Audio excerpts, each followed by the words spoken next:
Oo. Yung mga ganyan, hindi dapat sabihin kay Joy. Alam mo naman sa kanilang pamilya yan eh. Oo, mamaya. Okay.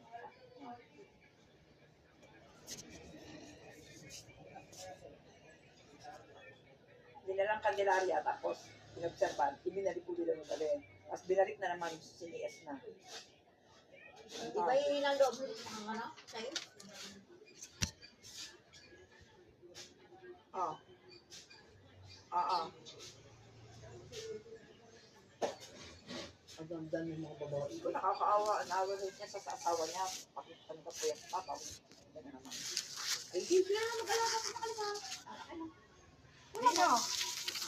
Oo. Sino mo mag-alaga Oo. doon? Bakit? Oo. Di ba yung undi yung, ay, di ba yung undi yung ano, yung ano dyan, titira dyan dapat?